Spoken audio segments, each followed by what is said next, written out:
જય શ્રી કૃષ્ણ. આજે આપણે આ લક્ષ્મીજીમાં જે લોટસ છે તેમાં ફેબ્રિક પેઇન્ટ કરવાનું શીખવાના છીએ. તો હું તમને વિનંતી કરું છું કે આ વિડીયો તમે લાસ્ટ સુધી જોજો, કે જેથી તમને બહુ સારી રીતે ખબર પડશે. એમાં મેં બહુ સારી રીતે તમને શીખવાડ્યું છે, ઝીણવટ ભર્યું કે કઈ રીતે થાય, અને લાસ્ટમાં મેં આનો શોર્ટકટ બી આપેલો છે કે તમે શોર્ટકટમાં કેવી રીતે કરી શકો ફટાફટ કામ. પણ હું તમને સૌને વિનંતી કરીશ કે શોર્ટકટ તમે પહેલાં ના અપનાવતા, પહેલાં થોડી પ્રેક્ટિસ કરજો અને એના પછી એ અપનાવજો. તો આ જે મારી ટ્રે છે એમાં કલર્સ મેં બપોરે 12 વાગે નીકાળેલા છે. તો ઘણા એવા એમાં થીક થઈ ગયા છે. તો એમાં હું આ મેજિક લિક્વિડ નાખી રહી છું. તમારે પણ જો આ મેજિક લિક્વિડ વિશે જાણવું હોય તો મને કોમેન્ટમાં મેસેજ કરો. કોમેન્ટ કરો કે મેજિક લિક્વિડ, અને હું તમને આનું નામ આપીશ. અત્યારે વાગી રહ્યા છે રાતના 8:28, અને આ ટ્રે આપણે નીકાળેલી છે કલર્સ બપોરે 12 વાગ્યાની આજુબાજુ. એ મેજિક લિક્વિડના કારણે આ ઘણા એવા અંશે કલર્સ સુકાઈ ગયા જેવા થઈ ગયા છે. આપણે એમાંથી જ અત્યારે કરવાના છીએ.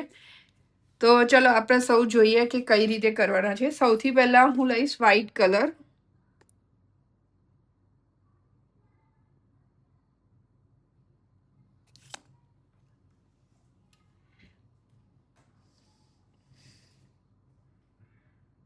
હજી અહીંયા મને એવું લાગે છે કે જે વ્હાઈટ કલર છે ને હજી પણ થીક છે થોડોક એવો, કેટલો સ્પ્રેડ નથી થઈ રહ્યો.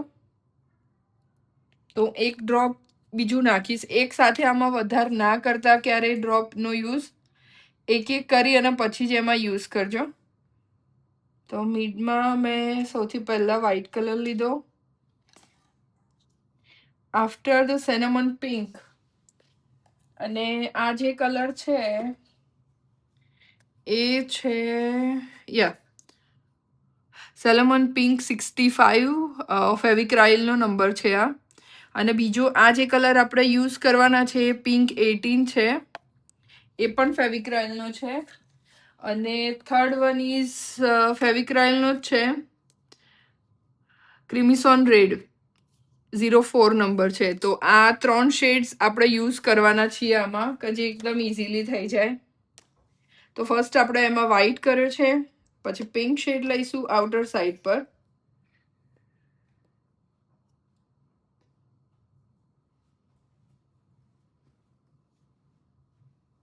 આ પિંક શેડને આપણે આઉટર સાઈડથી સ્પ્રેડ કરતા કરતા ઇનર સાઈડ આવવાનું છે, એટલે વચ્ચે આવવાનું છે.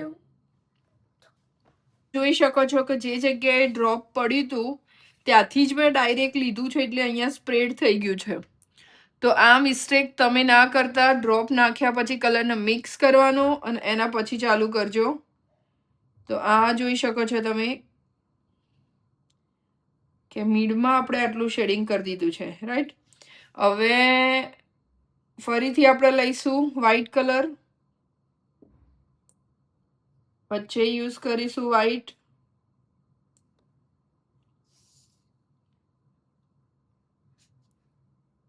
ત્યારબાદ પિંક.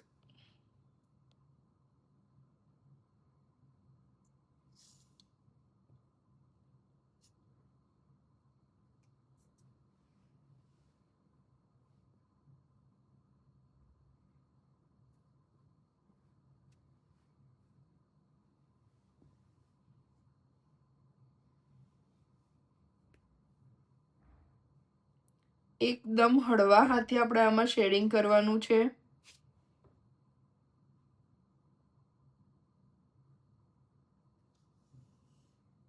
અગેન ત્રીજી પાંદડીમાં પણ આપણે સેમ ટેકનિક યુઝ કરવાના છીએ.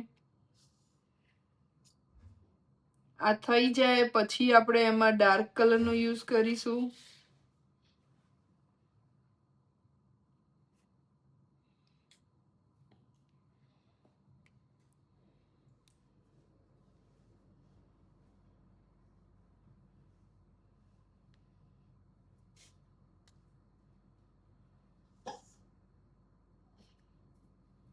હવે જુઓ, આમાં બધામાં આપણે એવું કર્યું કે વચ્ચે પહેલા ફર્સ્ટમાં વ્હાઈટ કલર લીધો હતો અને પછી પિંકની બોર્ડર કરી હતી. હવે આ એક લીફ છે એમાં એક આપણે અલગ કરીશું કે જેમાં આપણે ફર્સ્ટમાં પિંક લઈ લઈશું, આઉટર સાઈડ પિંક લેવાનું, વચ્ચે જતા જતા એકદમ લાઇટ હાથે થોડોક એવો કલર કરી દેવાનો, થોડોક એવો વ્હાઈટ કલર લઈ અને વચ્ચે એને સ્પ્રેડ કરી દેવાનો.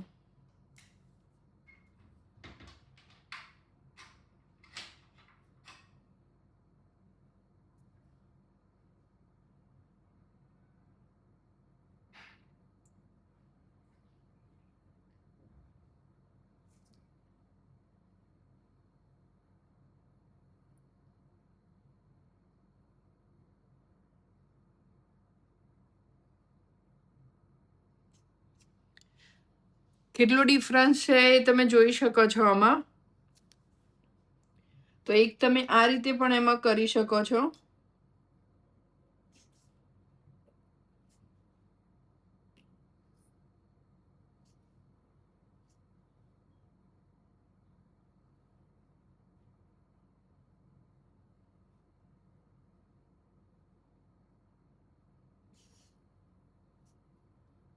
ક્યારે તમે કોઈ પણ વખતે પેઇન્ટિંગ્સ કરતા હોવ તો એક વસ્તુનું ખાસ ધ્યાન રાખજો કે બ્રશ પર ઓવર કલર ના આવી જાય, એટલે કે વધારે કલર ના આવી જાય એમાં.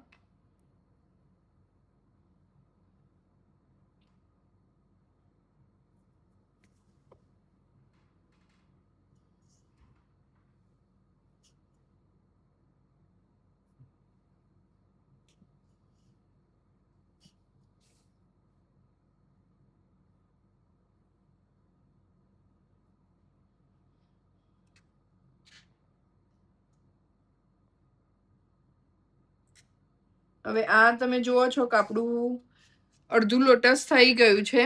આ છે લક્ષ્મીજીના પગ છે, એટલે આ થઈ ગયું છે. એમાં હવે આપણે ડાર્ક કલર યુઝ કરવાના છીએ. હમણાં જેમ મેં કીધું તું એમ પહેલા જે મેજિક ડ્રોપ હતું આપણું એને સરખી રીતે મિક્સ કરી દઈશું કલર્સમાં.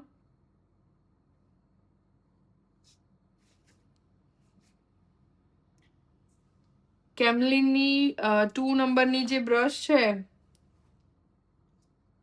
એનાથી કરવાના છીએ. તે થોડોક એવો ડાર્ક કલર છે આપણો જે એનાથી આઉટર સાઈડ.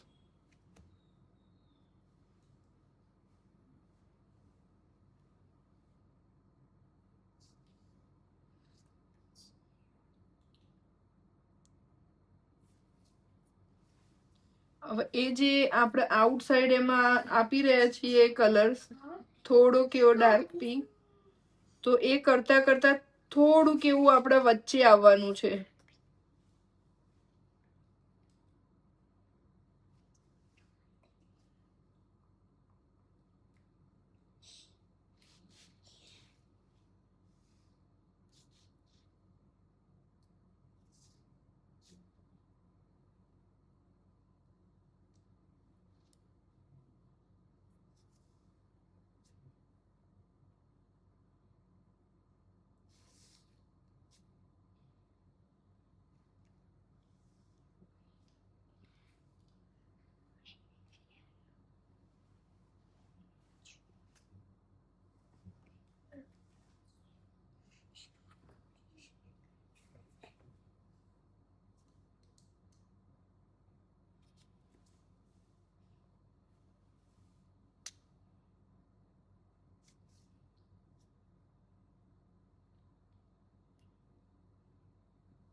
જોઈ શકો છો કે જે કમળ છે એની દરેક પાંદડીમાં બહારની સાઈડ પર થોડો ડાર્ક પિંક અને વચ્ચે જતા જતા એકદમ લાઇટ શેડ થઈ ગયો છે. લાસ્ટમાં હવે આપણે યુઝ કરવાના છીએ રેડ કલર. રેડ કલર આપણે જે ખાસ ધ્યાન રાખીશું કે પીંછીમાં એકદમ માઇનોર આવે.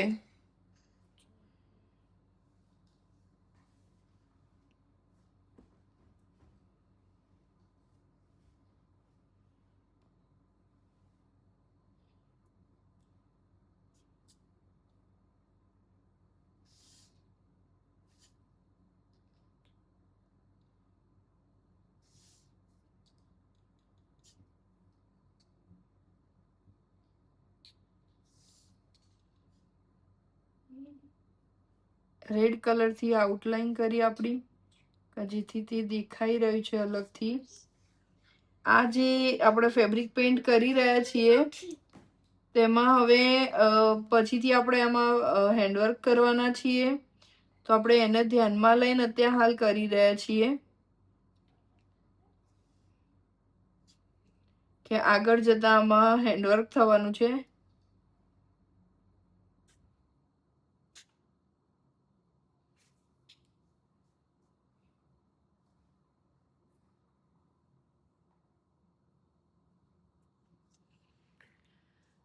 જોઈ રહ્યા છો અડધું કમર આપણું પતી ગયું છે. અહીંયા મને થોડુંક એવું ઓછું લાગે છે વ્હાઈટ.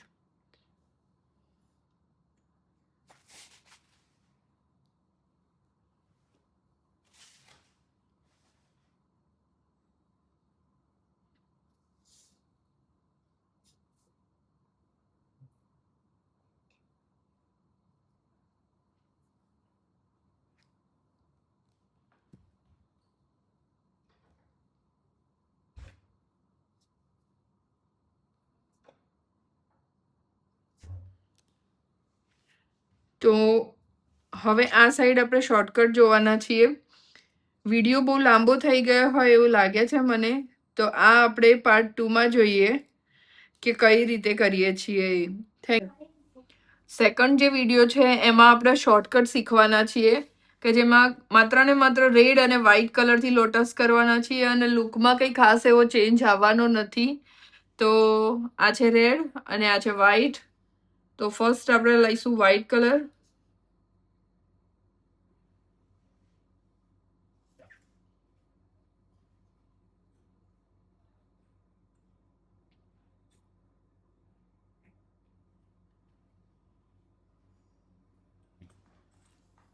ત્યારબાદ થોડોક એવો રેડ લઈશું.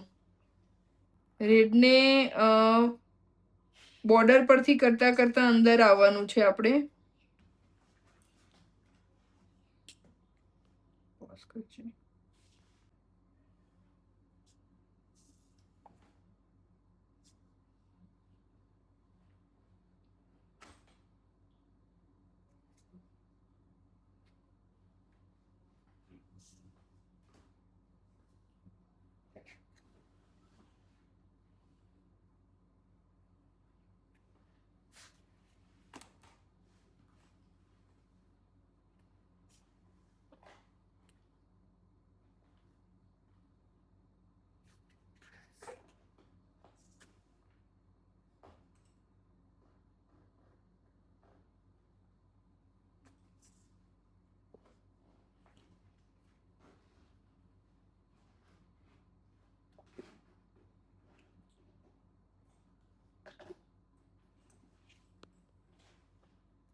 દરેકે દરેક ક્લિફમાં આપણે આવું જ કરતા જવાના છીએ કે વ્હાઈટ કલરથી 90% લીફ ફિલ કરી દઈશું.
જોઈ રહ્યા છો કે આમાં પણ આપણે સેમ એ જ રીતે આ લીફને બનાવ્યું છે. અને ક્યાંક જો એવું લાગે કે વ્હાઈટ ઓછો લાગે છે, થોડું લાઇટ કરવું છે લીફને, તો અલગથી પાછળથી આપણે વ્હાઈટ કલર લઈ અને આવી રીતે કરી શકીએ છીએ. કોઈ રફ તમારું કપડું હોય ઘરમાં, કે કોઈ દુપટ્ટો હોય ઘરમાં, કોઈનો ફાટી ગયેલો શર્ટ હોય, તેના પર પ્રેક્ટિસ કરવા લઈને બેસી જવાનું. 1-2 વાર નહીં આવડે, પણ કદાચ પછીથી આવડી જશે તમને બધાને, જો આ રીતે શાંતિથી કરશો તો. અમે પણ પહેલા એવું જ કરેલું છે. તો થોડા કલર બગડશે પણ આવડી જશે, ડોન્ટ વરી. એવી આશાથી તમે કરજો આ વસ્તુ, કે ભલે બગડતું પણ મને નવું શીખવા મળી રહ્યું છે, હું કંઈક નવું કરી રહી છું. મારા માટે પેઇન્ટિંગ્સ એ એક થેરાપી જેવું છે, કે જ્યારે બહુ કંટાળો આવતો હોય, સ્ટ્રેસ લેવલ હાઈ થઈ ગયું હોય, કંઈ સૂઝતું ના હોય, એટલે લાસ્ટમાં મને મારા કલર્સ અને મારા બ્રશિસ દેખાય છે. મજા આવે છે કરવાનું. તમારા માટે પેઇન્ટિંગ શું છે એ મને કોમેન્ટ કરજો. અને બહુ સરસ સરસ પેઇન્ટિંગ્સ જે લોકો કરતા હોય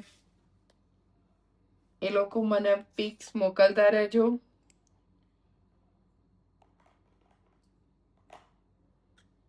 જેને ના આવડતું હોય એમને શીખવાડતા રહેજો.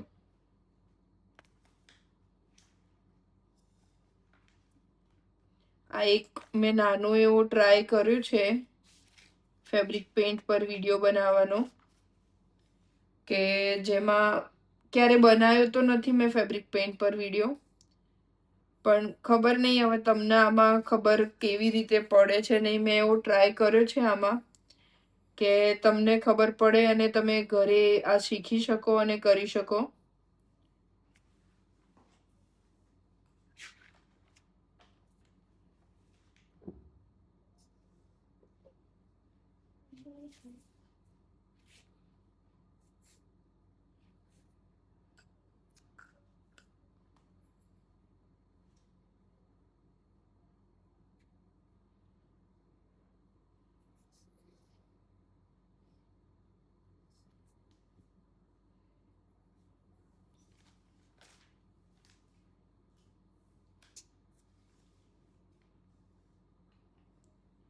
થોડુંક એવું ક્યાંક ક્યાંક હું વ્હાઈટનું શેડિંગ આમાં આપી દઉં છું.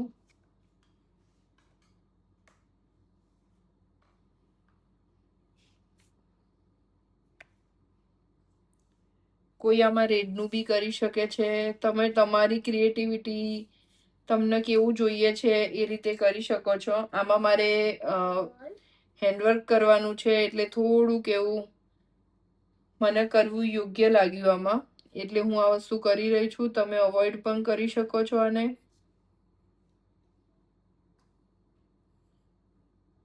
ઓલરેડી આનું જે બનાવેલું છે કે લક્ષ્મીજી કેવા લાગી રહ્યા છે, એ આઉટફિટ કેવું છે, એનો વિડીયો ટ્રેડિશનલ બેલ્સના પેજ ઉપર ઓલરેડી અપલોડ થઈ ગયો છે. કે કિડ્સ સેક્શનની એક ચણિયાચોળી છે નાની છોકરીની, પિંક અને વ્હાઈટ, એમાં લક્ષ્મીજી કરેલા છે આપણે. તો કેવું લાગ્યું લોટસ, તમે મને કોમેન્ટમાં જણાવજો તમને ગમ્યું કે નહીં. અને આગળ જો કોઈ શીખવું હોય તો મને DM કરજો કે તમારે આ કરવું છે, શીખવું છે ફેબ્રિક પેઇન્ટમાં. જો મને આવડતું હશે તો હું તમને શીખવાડીશ, કાં તો પછી હું પહેલાં શીખીશ અને પછી તમને શીખવાડીશ. Thank you so much.